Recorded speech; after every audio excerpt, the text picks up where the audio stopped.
sharp. Supporters are actively welcome.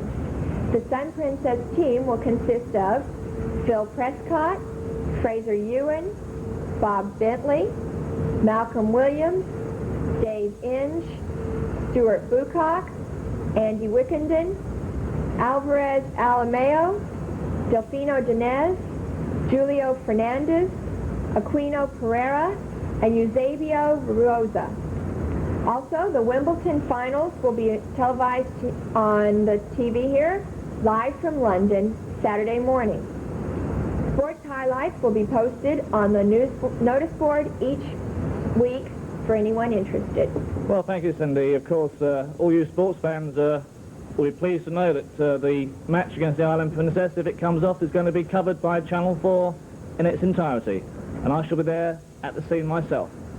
So also, Cindy, you'll be there as well? Yes. To cover the whole match.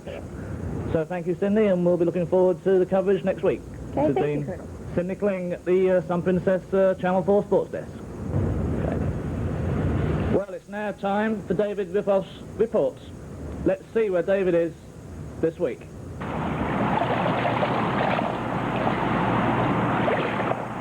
Good evening, viewers. For most of us, the mere mention of the word gold instantly conjures up visions of endless trays of trinkets luxuriously lying in jeweller shop windows, awaiting the time for when we have funds enough to own them for our very selves. Yes, indeed we do yearn for the yellow. But let us stop for a moment and consider the tremendous hardships and primitive conditions endured by these prospectors during their constant search for this avaricious metal.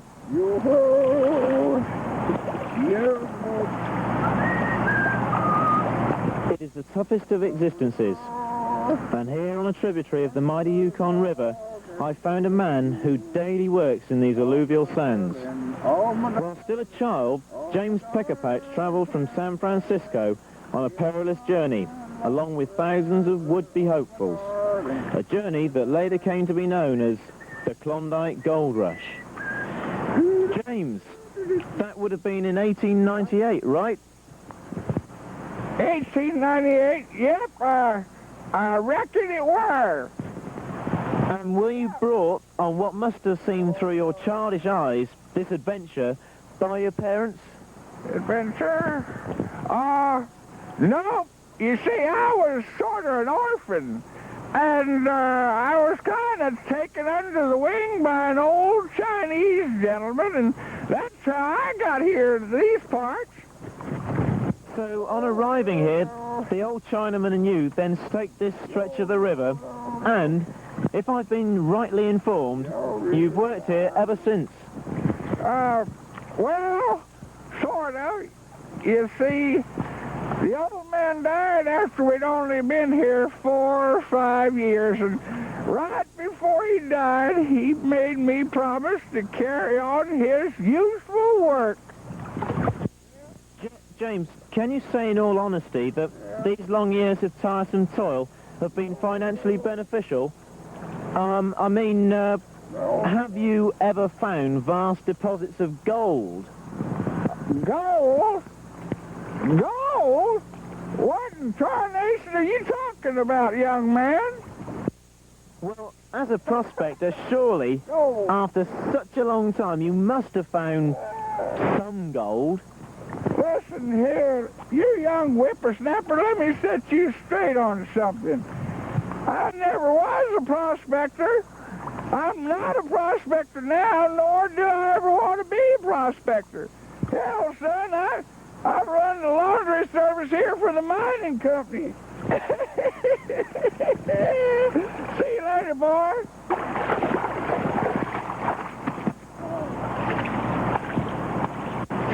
Well, that's been Dave Ripoff, the mining company, laundry service.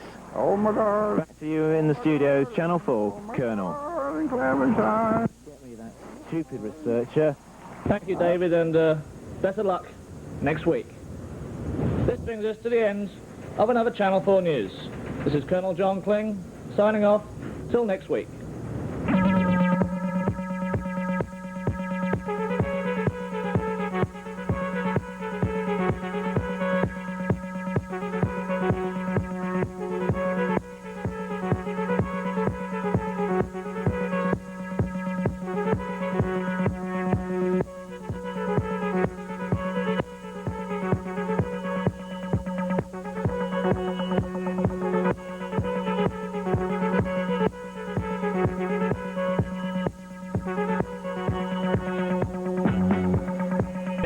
leave, and of course when you come back your job is guaranteed in Channel 4 future productions. Well, of course, this is not my actually last programme. I will be broadcasting next week for the last time. Okay, Joey, my apologies for that. I was getting rid of you a bit too soon. As we say, Okay, so being Joey Dyer, news from the officers scene this week on Channel 4 News. Sydney Kling is unable to be in the studio tonight, but she taped her sports report last week in Ketchikan. Thank you, Colonel. As many of you know, the match between the Sun Princess and the Island Princess last Monday afternoon did not have very favorable results for the Sun Princess.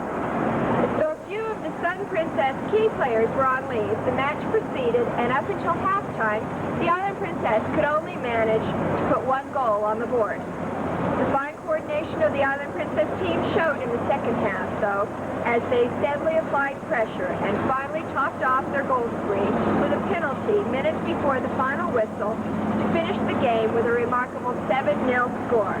I'm sure a rematch in August will prove to be a different story, though. Future matches under arrangement include the Sun Princess versus the Juno 11 and the Odessa 11. The Russian team of the Odessa is particularly keen to play the Sun, having been left out in the cold since their arrival in Alaska. This item of interest has crossed my desk. The officers will be playing the crew this Monday in Juneau. All of you soccer fans, be sure and turn out to support the team of your choice. Transportation will be provided from C-Deck Pontoon, around 2:30. That's all for this week. It's back to you at the studio, Colonel. Well, thank you, Sydney, for that report. And as Sydney was not at the football match, and I was myself, we're now going to bring you a few highlights of last week's match against the Island Princess.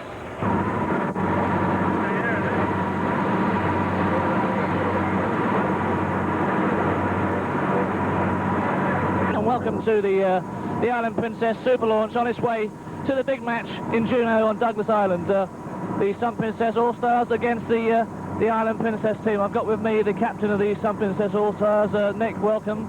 And how do you feel about this afternoon's match? Well, a little bit nervous actually, because the Island Princess always give us a good opposition. The last year we beat them 1-0 and it's a very close match. We have a different pitch this season, a smaller one which has a lot more, if it's dry today it can be very dusty, otherwise it'll be very heavy going if it's rained. Nick, I've noticed that the Island Princess, as usual, they're providing a lot of the supporters and musical accompaniment. Today the Sun Princess team hasn't got any supporters. Do you think this is going to affect the outcome? Well, unfortunately our musical supporters were having a rehearsal today, but we've got a good group of our own. I think the enthusiasm of our team actually will put up a good opposition. Okay, Nick, we'll look forward to the match. We're nearly over at Douglas Island right now, so we're going to go off the air until the big match is going out to Douglas Island. We're very lucky we have the Italian captain with us today. Good afternoon. Good afternoon, everybody. I would just like to say that we are very glad to be here again with you and back again for the second time in Juneau. Yeah, your team this afternoon, are you quite confident that you're going to beat the Sun Princess All-Stars? Well, we don't know your team now. We are quite strong, and we'll see. And anyway, hope the best will win. Okay, one more question. There's a rumour that if you go into the lead very quickly, you're going to bring on the famous Italian defence. Is this going to be true today or not? What do you mean by that? The English people, they seem to believe that if you're going to go ahead, you're going to be very defensive and stop the All-Stars trying to get back. No, we have a different plan today, really. We have a different plan. Okay, that was the Island Princess soccer football captain. Thank you very much and the best of luck for this Princess. And the Italians have scored. Sun Princess spectators are in dismay. So we're just going to hope that they can come back. This was expected. A lot of pressure on the All-Stars goalmouth. Please, sir. Unfortunately, we've just gone one goal down. How do you see the match at the moment? Well, John, quite frankly, Colonel, it's only the start. I think our men are playing extraordinarily well here today, and I think it really is quite fantastic. I've come out in special rig, as you can tell, just in case they want a reserve. And I think the whole match is going to change, really, for us in a moment or two. I honestly believe that they're playing incredibly well, and, you know, we're going to win. Well, there we are. That was Mr. Merrick, the purser, and we're going to believe you, Mr. Merrick, and go back to the match. Thank you very much for this very exclusive interview while the match is in progress. Thank you very much, John. And we'll see you on Channel 4 on Sunday. Look forward to that. Okay, back to the match now. Again, they're still coming on strong. Could it be 7-0? Looks like... Nearly. There's a foul there. Trying to make it 7-0 there, but not succeeding. We have a penalty here against the All-Stars. Could this be 7-0? Phil Prescott looking a little bit concerned as we watch this penalty. Here it comes. Can Phil save it? No, hard luck. That's the end of the match today. The final score being 7-0 to the Island Princess against the All-Stars as they come off and get some refreshments. This has been Colonel John Kling here, filling in for Cindy Kling, and here's Malcolm. Malcolm, come over here a second. Malcolm, before you say anything, as I did in the commentary, I didn't realise you were the referee. Were you referee in the first match, in the first half? I was just watching it. You were, of course, you can't make any comment being the referee, but was it 7-0? Yes, it was. 7-0, thank you very much for confirming that, and we'll see you on Channel 4 later on. Well done, well done. Here we have one of the players on the team. What do you think of today's match? 7-0, that's rather a lot. We have a good team, but your team, I don't know what I can say. Used to have a better team once, when I used to be on Sun Princess myself. What do you think about the fact that Channel 4, we might send you a video of the match today? Would you be looking forward to seeing that? If you please, if you can do that, we'll really appreciate, you know, because at the moment we don't have anyone on board on the Island Princess who can do that. Okay, well, if you send us the blank tape over sometime, we'll by all means send you the tape of today's match. Thank you very much. I just interviewed the Italian captain, or one of the Italians, and what do you think about today's match? 7-0, rather disappointing? Well, for us, well, that proves that the Island Princess had a much more coordinated, more enthusiastic team, actually. And we, of course, we're 3 or 4 of our key players on leave, so which doesn't help. But coupled with a couple of other things, you know, for a match like this, you need almost a referee who has almost professional status, because you have to watch the opposition here. They're little tricks. Okay, Nick, we've got to get back. Well, it's too late now, but it's very sad that the All-Stars did not have these players on their team. As you can see, they are